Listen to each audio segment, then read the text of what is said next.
que se refiere a otros efectos, como por ejemplo se ha hablado de las alergias al propofol, se dice que administrado con intralípidos no induce la liberación de histamina. En infusión de 1 miligramo por kilo hora ejerce una acción antiemética excelente en pacientes sometidos a quimioterapia. En dosis subhipnóticas alivia el prurito colestásico y podría ofrecer una eficacia similar a la naloxona frente al prurito inducido por opioides. Provoca la inhibición de la fagocitosis y la destrucción de Staphylococcus aureus y Escherichia coli, por lo que podría provocar bacteremias. Se debe controlar habitualmente los valores plasmáticos de triglicéridos en sujetos sometidos a sedación prolongada o a tasas de infusión altas. Entonces, las indicaciones del propofol para una inducción en anestesia general, las dosis van de 1 a 2.5 miligramos por kilo. Las dosis de mantenimiento van desde 50 a 150 microgramos por kilo minuto, combinado con opioide, que es por lo generalmente que se realiza. En sedación se utilizan dosis de 25 a 75 microgramos por kilo minuto y como acción antiemética se utiliza de 10 a 20 miligramos y se puede repetir cada 5 a 10 minutos, o si es que no se da el cuadro se podría instalar una infusión de 10 microgramos por kilo minuto para ejercer este efecto antiemético. También se menciona que hay rasgos fisiológicos que determinan la dosis adecuada de la anestesia con propofol, y estos son la edad, la masa corporal magra y la volemia central. Como les había dicho, en individuos mayores de 60 años o en clases de 3 o 4 de la ASA, se debe manejar las dosis con mayor cautela, dosis de 1 a 1.75 miligramos por kilo, ya que aquí la hipotensión es más marcada. Y como les mencioné, suelen precisar solamente el 50% de la dosis utilizada en jóvenes. En niños, habíamos dicho que la dosis efectiva 95 iba entre 2 a 3 miligramos por kilo. Esto es porque el compartimento central es más pequeño, hay un aclaramiento metabólico más intenso y unos volúmenes de distribución mayores, por eso se requieren más dosis. También deberían reducirse las concentraciones cuando se utilice en combinación con opiáceos, midazolam, clonidina o ketamina. Se dice que las dosis deberían reducirse de 2.5 o deberían manejarse en unas dosis de 2.5 a 8 microgramos por ml en una técnica intravenosa total. Y las concentraciones plasmáticas del propofol aumentan en el shock hemorrágico.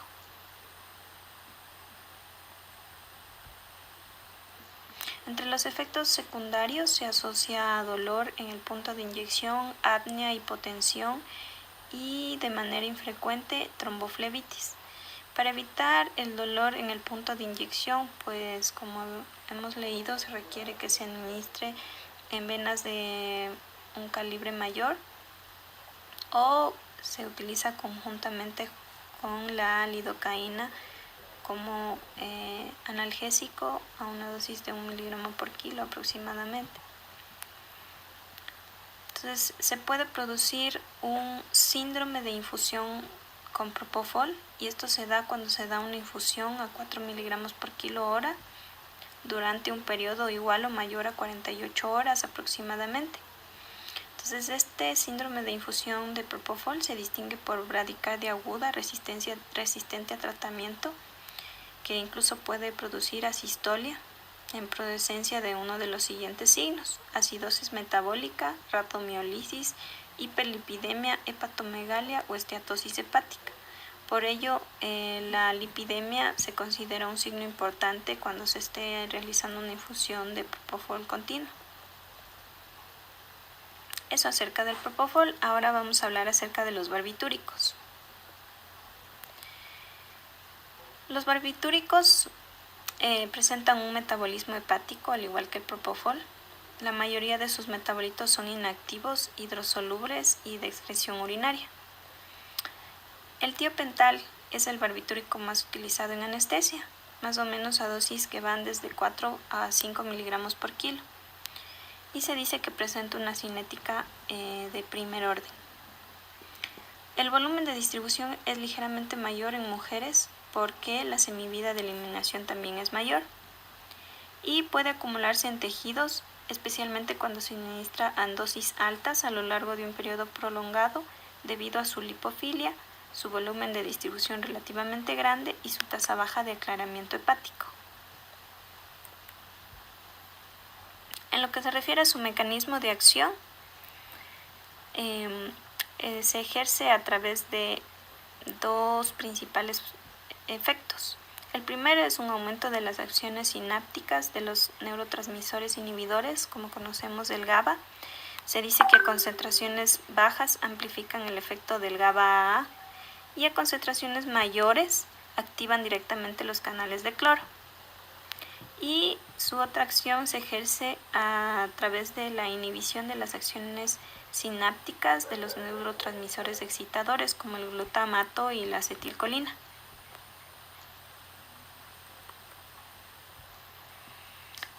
Los efectos en el metabolismo cerebral de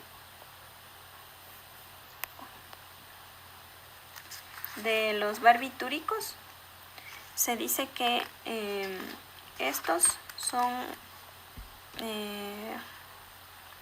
ejercen una mayor protección frente a una isquemia cerebral parcial, ya que disminuyen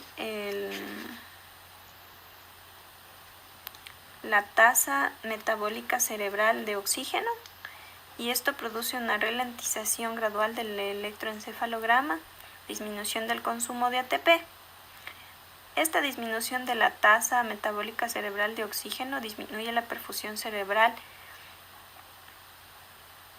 irrigación cerebral y la presión intracraneal. La resistencia vascular del cerebro aumenta y la irrigación cerebral disminuye. A pesar de que disminuye la presión arterial media, no afecta la presión de perfusión cerebral global. La mayoría de los barbitúricos no están ionizados, por lo tanto atraviesan rápidamente la barrera hematoencefálica. El tiopental y el metoxital son más liposolubles que el pentobarbital, por lo que muestran un inicio de acción más rápido respecto a este. Se unen en una alta proporción a la albúmina y otras proteínas plasmáticas.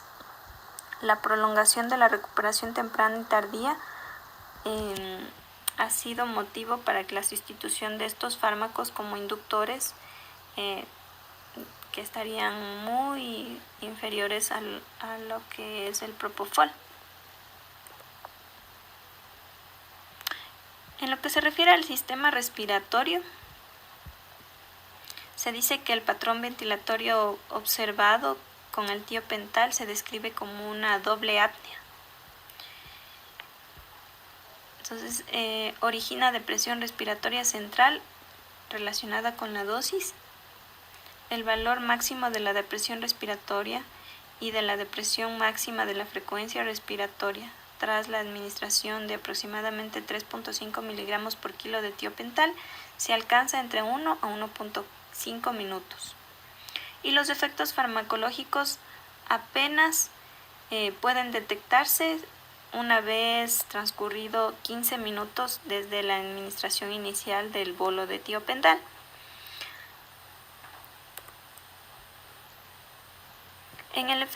En lo que se refiere a los efectos en el sistema cardiovascular, aumentan la frecuencia cardíaca entre un 10 a un 36% y el índice cardíaco, además de la presión arterial media, permanece inalterado o puede disminuir. No constituye la opción más idónea en sujetos susceptibles a arritmias ventriculares, prolongación del intervalo QT y en pacientes con acidosis o aquellos que son con pueden presentarla, como por ejemplo los pacientes sometidos a diálisis o afectados por cirrosis avanzada.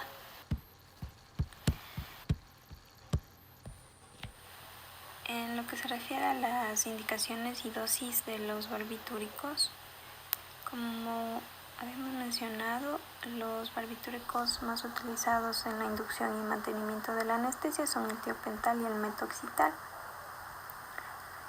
El tiopental a una dosis de 3 a 4 miligramos por kilo tiene un inicio de acción de aproximadamente entre 10 a 30 segundos. Se puede realizar una infusión intravenosa de mantenimiento de 50 a 100 microgramos cada 10 a 12 minutos. Del metoxital, la dosis de inducción es de 1 a 1.5 miligramos por kilo. Igual tiene un inicio rápido. Y en el mantenimiento se puede usar de 20 a 40 miligramos cada 4 a 7 minutos. Se dice que el metoxital constituye el anestésico de elección en terapia electroconvulsiva y la dosis efectiva 50 del tiopental va de 2.2 a 2.7 miligramos por kilo y del metoxital es de 1.1 miligramos por kilo.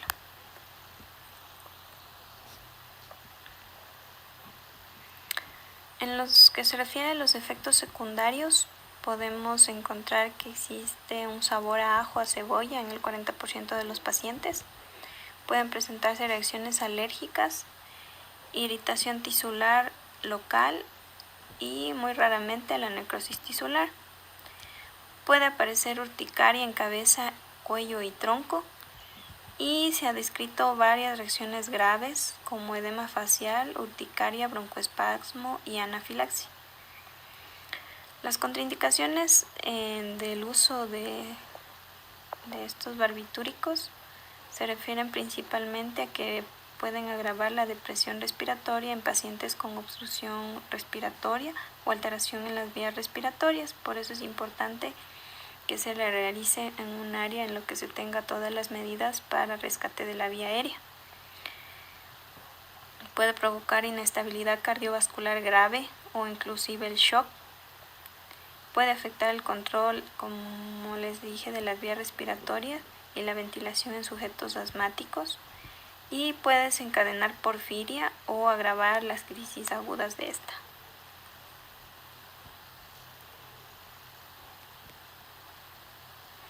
Ahora vamos a hablar acerca de las benzodiazepinas. Las benzodiazepinas son ansiolíticos, sedantes e hipnóticos. Pueden ser de acción breve como el midazolam, que es el más utilizado, de acción intermedia como el lorazepam, el temazepam y de acción prolongada como el diazepam. Los factores que determinan la farmacocinética de las benzodiazepinas son la edad, el sexo, la raza, la inducción enzimática y la presencia de hepatopatía o nefropatía. Además, se altera con la obesidad. Entre las características farmacocinéticas tenemos que la semivida de eliminación por ejemplo, del midazolam es de 1.7 a 3.5 horas. El aclaramiento se produce de 5.8 a 9 mililitros por kilo minuto. Tiene una unión a proteínas del 94 a 98%. Y como observamos igual del diazepam, como habíamos dicho que es un compuesto de acción prolongada, tiene una semivida de eliminación de 20 a 50 horas.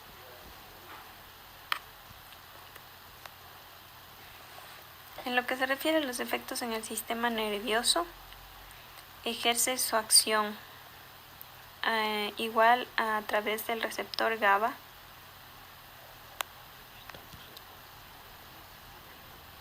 Entonces se dice que la sedación, la amnesia anterógrada y las propiedades anticonvulsivas dependen de las subunidades alfa-1 de los receptores GABA-A.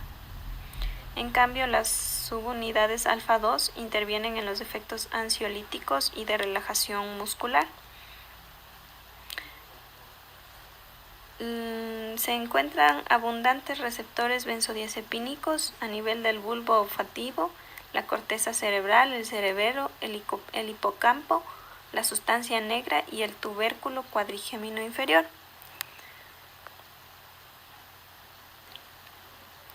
Como vemos aquí, las benzodiazepinas potencian la apertura de los canales que se dan a nivel del GABA, produciendo una hiperpolarización de la neurona, ya que permite la entrada de cloro. Esto hace que se bloquee el impulso nervioso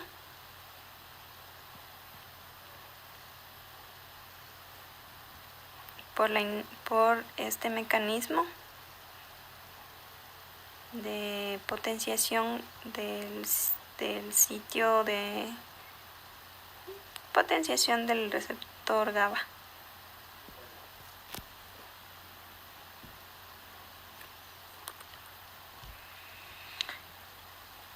En lo que se refiere a los efectos en el sistema respiratorio,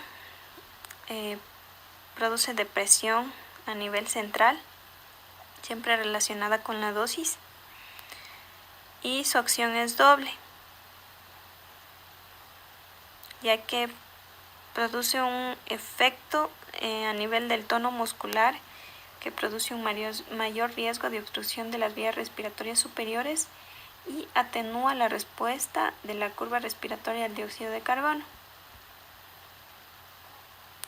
A nivel del sistema cardiovascular, hablando de los tres principales utilizados, nos vamos a centrar principalmente en el midazolam.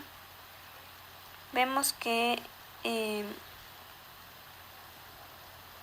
a nivel de la frecuencia cardíaca, pues puede disminuirla en aproximadamente un 14%, la presión arterial media entre un 12 a 26%, las resistencias vasculares sistémicas puede ser variable entre un 0 a 20%.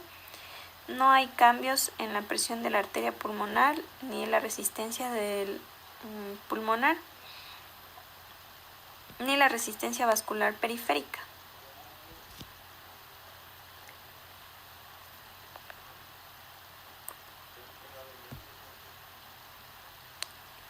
En lo que se refiere a las dosis, para inducción se puede usar el midazolam a dosis de 0.05 a 0.15 miligramos por kilo. El mantenimiento se lo hace con 0.05 miligramos por kilo, según las necesidades que se requiera para mantener la hipnosis y la amnesia. La sedación con midazolam se la puede realizar con 0.5 a 1 miligramos en dosis repetidas o 0.07 miligramos por kilo. Son los fármacos más utilizados en lo que se refiere a la medicación preanestésica y en lo que se refiere a los niños por vía oral o intranasal, se dice que se requieren dosis superiores a 0.25 miligramos por kilo para que sean eficaces y originan una sedación y ansiolisis en aproximadamente 10 a 20 minutos. También se habla de como profilaxis en lo que se refiere a náuseas y vómitos postoperatorios a una dosis de 0.05 miligramos por kilo a 0.075 miligramos por kilo. En lo que se refiere a los efectos secundarios y contraindicaciones, el midazolam, como hemos visto, produce mayor depresión respiratoria, el lorazepam y el diazepam, irritación venosa e incluso tromboflebitis.